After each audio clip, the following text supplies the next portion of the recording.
Hai semuanya, balik lagi bareng gua. Nah teman-teman, di video kali ini gua bakalan ngasih tahu dan merekomendasikan salah satu laptop yang menurut gua pribadi laptop ini tuh cocok banget buat kalian yang masih kuliah, entah itu kantoran dan juga sering ngerjain kerjaan ringan sampai berat. Namanya laptop Dell Latitude E7270. Dan buat kalian yang masih belum tahu, ternyata laptop ini tuh salah satu laptop dari kelas bisnis yang dikeluarin sama si perusahaannya Dell. Dan dulu pas dia ini baru rilis, harganya belasan juta teman-teman. Tapi di tahun 2025 sekarang, dia udah dijual dari harga 2-6 jutaan aja.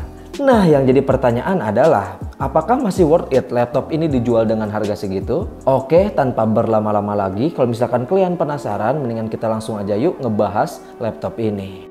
Rimas Laptop, solusi laptop kamu. Teknisi berpengalaman, kerja rapi selalu. Dari beli, servis sampai upgrade baru.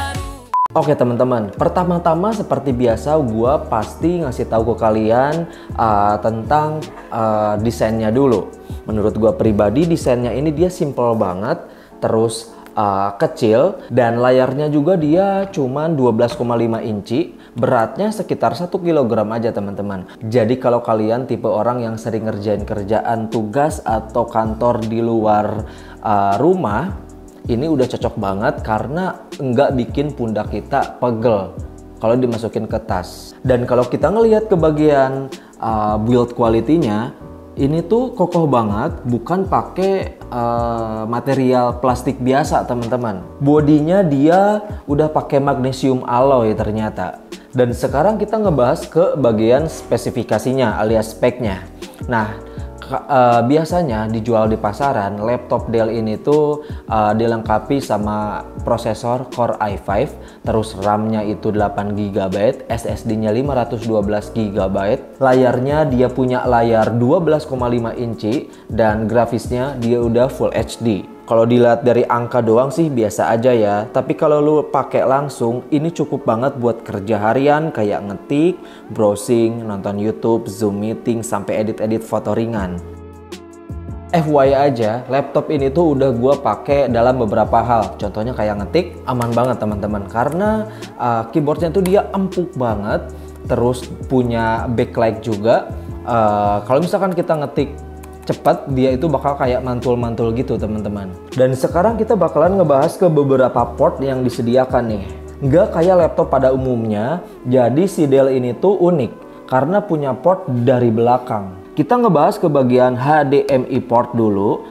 Fungsinya itu dia buat nyambungin laptop ke layar monitor eksternal, bisa ke TV juga atau proyektor. Biasanya dipakai kalau misalkan lu mau presentasi di kelas tuh, atau enggak nonton Netflix di TV gede, atau mau setup dual screen biar kerja makin enak. Dan selain itu di sini juga ada SD card reader. Buat lo yang suka motret pakai kamera DSLR atau mirrorless, tinggal colok SD card langsung, nggak perlu card reader tambahan. File, foto, atau video bisa langsung dipindahin ke laptop teman-teman. Dan yang ketiga ada audio jack tentunya, 3,5 mm. Fungsinya ya kalian tahu lah ya, buat nyolokin headset, headphone, atau earphone, bisa buat dengerin musik, nonton film, atau ikut kelas online. Terus di sini ada USB 3. Fungsinya seperti biasa buat colok flash disk, hard disk eksternal, mouse, keyboard, printer, dangle wifi, atau HP buat ngecas. Nah bang, bedanya apa nih sama USB 2? USB 3 ini tuh jauh lebih cepat transfer datanya. Kalau lu colok flash disk USB 3, mindahin film 2 GB tuh bisa kelar dalam hitungan detik aja. Tapi kalau lu mau backup tugas, data sekolah, atau video, ini penting banget.